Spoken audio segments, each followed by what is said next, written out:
In 2022, a pair of former ball players and a talented young broadcaster were tasked with creating a college football podcast. These men promptly escaped into the mountains of West Virginia and got to work. If you want top-level football analysis, off-topic stories, and locker room humor, you're in the right place. You are In the Gun.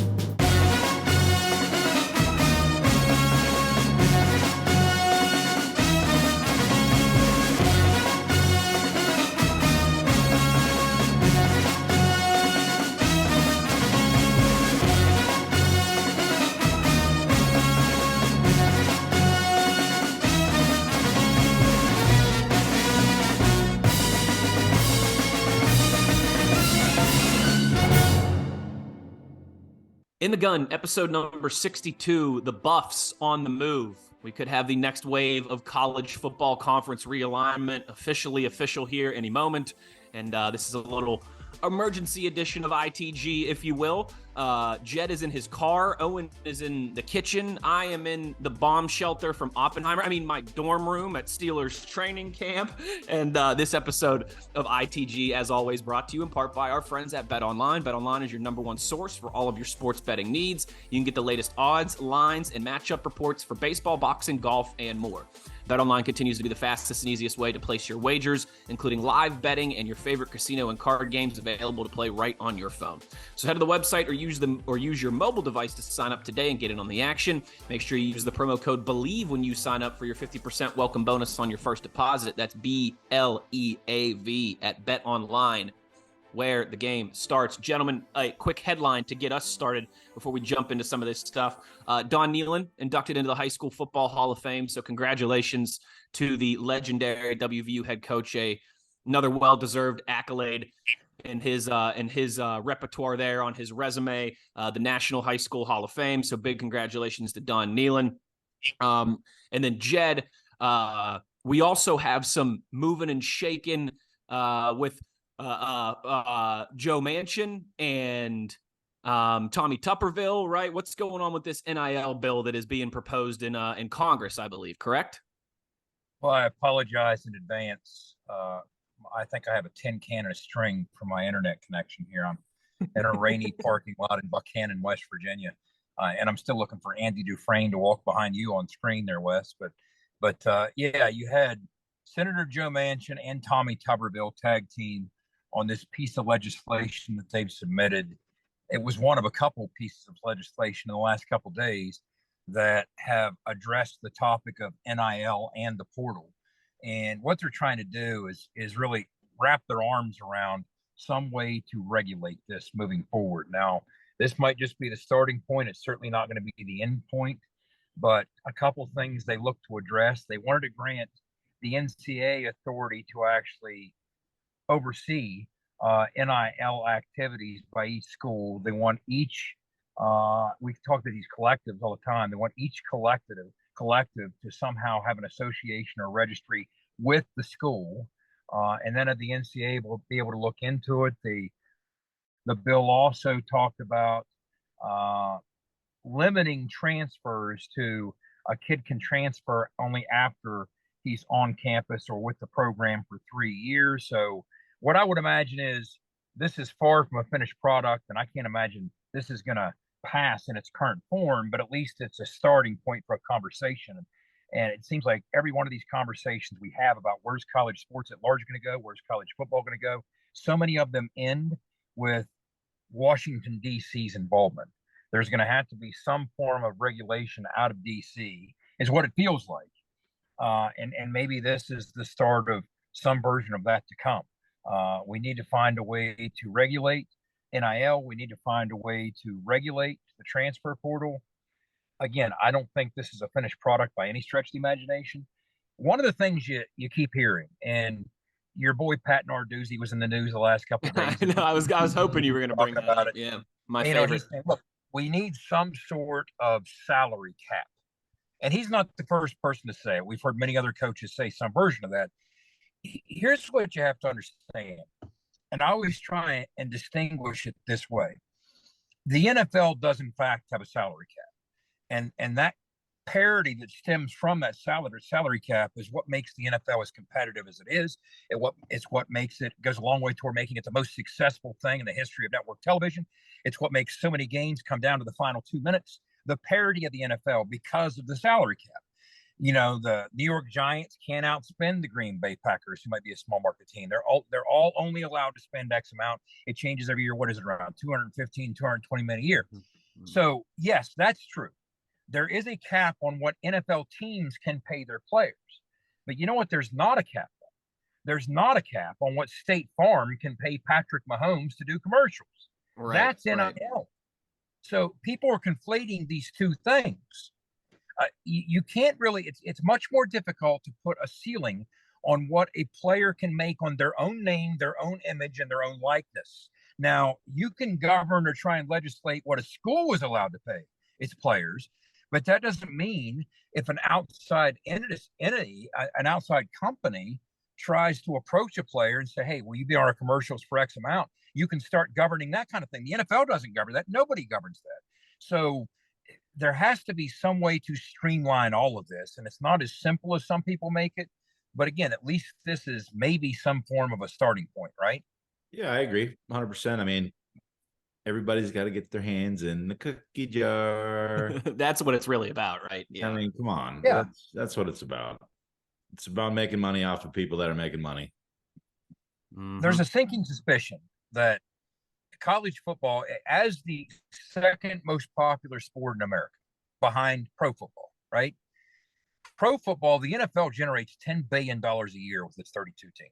$10 billion with a B dollars a year. College football is a fraction of that. Now, there's a consensus growing that one of the reasons it's only a fraction of that is because there is no unity. There is no solidarity. Each conference, as we've talked about before, and the commissioner tied to that conference has their own interests in mind and nothing else. They're not looking at a big picture. The SEC is the 800-pound gorilla, so the SEC acts only in the best interest of the SEC. What can we do to maximize our position of authority? What can we do to maximize our own dollars and cents? They don't look at it big picture, saying maybe, just maybe, if you would come together and collectively bargain as a group with the TV networks, you might make another $3 to $4.5 billion. That's the number I've heard tossed around. You had the commissioner or the guy that runs what's the Peach Bowl this week. I heard him talking, and he was making some interesting points, throwing some numbers out there. Brad Token, and the number he tossed out was, look, I've heard $3 to $4.5 billion is the number that you might harness that you're currently not bringing in. If instead of acting independently as independent conferences, only in your own interest, you come together and do it more collectively. So maybe things will head in that direction. If you want to maximize the dollar, it's just going to take some time, I think. Yeah, it'd be kind of actually nice to see college football as a whole, one solid league. Would be really cool.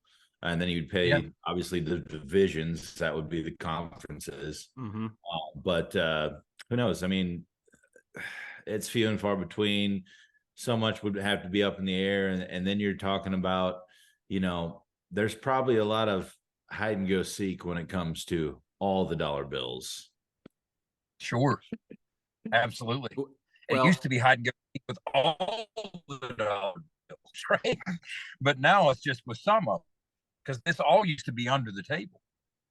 Right. Yeah, certainly did. Well, the one thing, at least if there was to be this college football league, at least Notre Dame would be forced to finally join something, right? Instead of just being independent all the time. Yeah. But yeah, this is one of those, we've said this a few times, this story, NIL, salary caps, all these different things, they'll continue to evolve. We'll continue to discuss them over the weeks and months and years of this show, but certainly a significant development. One final headline real quick that I just remembered, speaking of this NIL conversation, before we get to Colorado and the Big 12.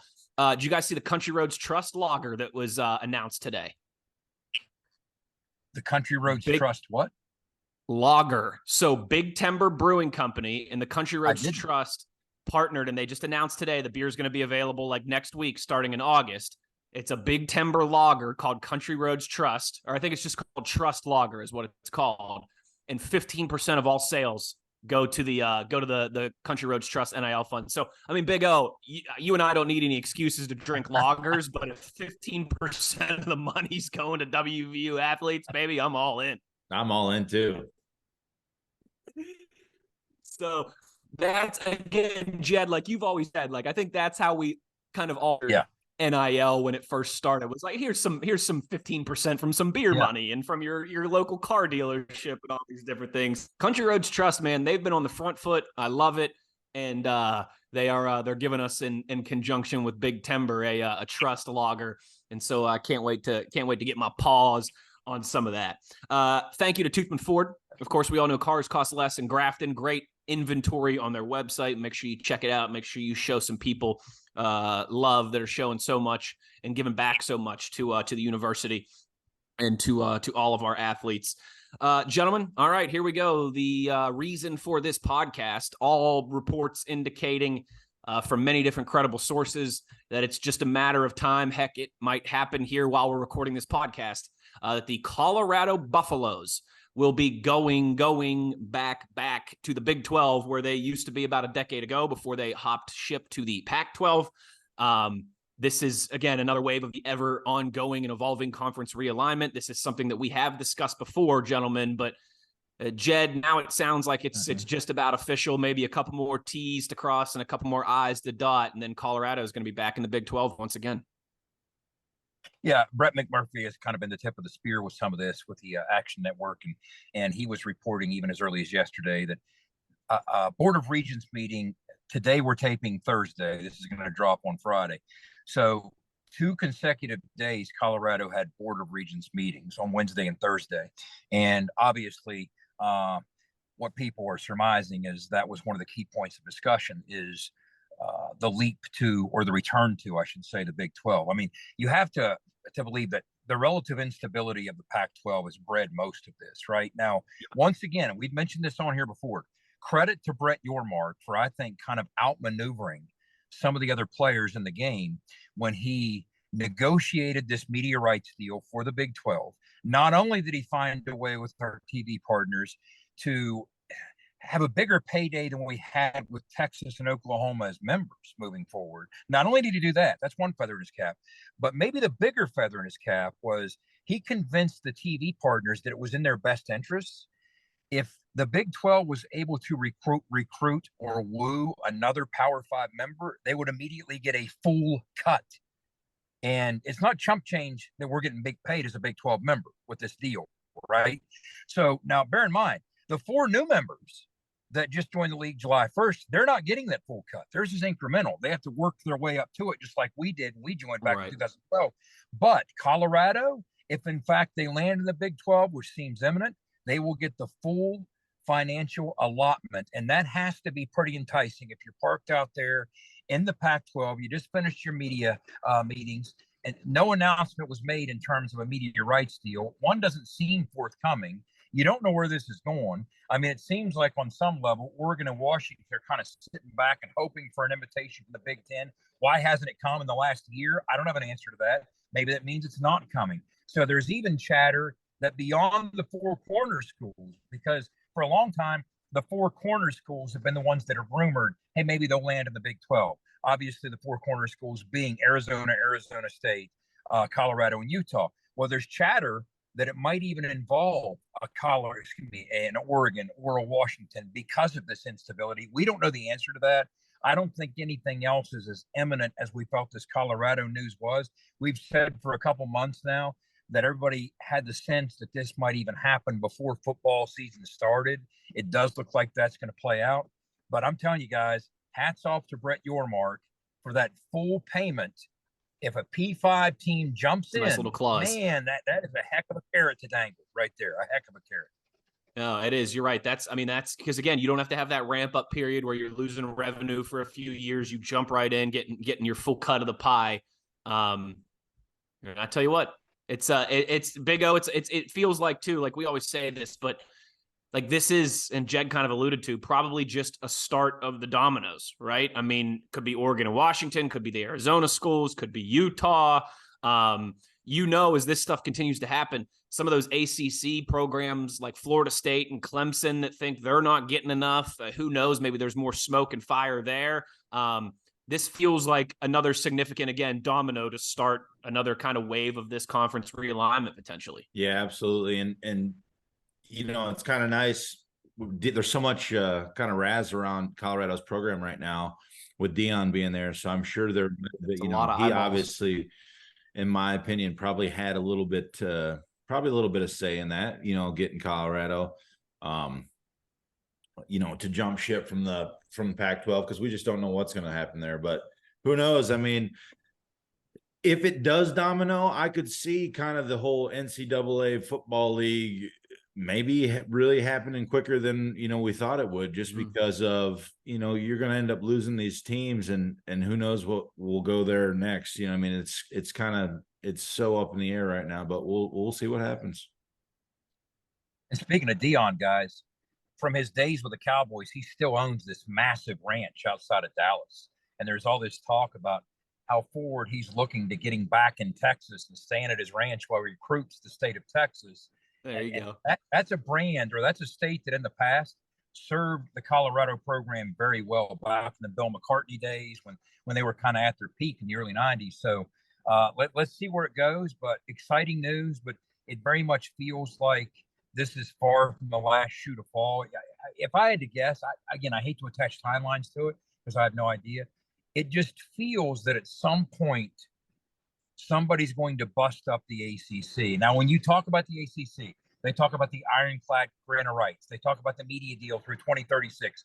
So everything has a price, but that's going to be a hefty price. So it's going to take somebody with deep resources to go in and bust that up, which means it would almost have to be the Big Ten or the SEC or some combination thereof, maybe plucking the programs that they want.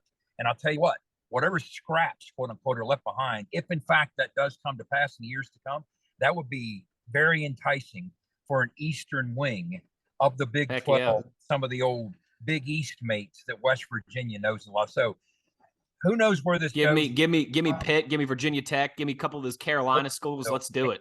Who knows how this plays out? But this is pure speculation. But that's the fun of this. That's why this conversation will never end. But right now it's Colorado. Who knows what's next? I think it's incumbent upon the Pac-12 to take some kind of action. I mean, George Kliavkoff, as the commissioner, he has to do something. He can't just stand pat now as the Pac-9 and do nothing about this. I mean, people expect what he's going to do is say, hey, Colorado's not much of a big loss anyway. That was kind of in our plans. Now we're going to add San Diego State or SMU, whoever it might be. They've got to do something and take some action as opposed to being reactionary, which they've up to this point been. I mean, Brett Yormark has kind of led the charge. I mean, he's been very assertive from the outset. That's not been the case out of the Pac-12. And you think if they had any kind of chance to try and survive as a league, they're going to have to do something and do something quickly. Well said. And I think that's a good way to wrap this up. You're absolutely right. We started the Respect To slogan on here a couple months ago, talking about Rasheed Marshall. Maybe we need to start a shout out to Brett Yormark slogan here on the podcast as well, too, because I think he's done very well so far. And man, I cannot imagine the scenes, the conversations that are being had at Pac-12 headquarters right now. That certainly cannot be pretty. Some final thank yous to GoMart, here to keep you going. Make sure you're signing up for your GoMart rewards as you travel throughout the Mountain State and onward. And of course, a thank you as always to Fortis as well, too, for roof performance and financial security. Visit fortis.us.com. Rick Lewis. Let me give a shout out to Rick. Rick's going to be at the Greenbrier. Rick, the big wig at Fortis. My old buddy Rick Lewis is going to be at the Greenbrier here week after next. So ask him to get me a room too. I mean, someone's having their someone's. I might. I bet you Rick's room at the Greenbrier is nicer than my my Oppenheimer / Shawshank Redemption room here. Someone's doing their training. Isn't there a team doing their? Is it the Browns? Cleveland. Are the Browns? Cleveland, yeah. Tony So he Fields might came out singing Rose That's the other right. day. That's right. Yeah. So maybe Rick will run into Tony Fields while he's there at the Green Bar.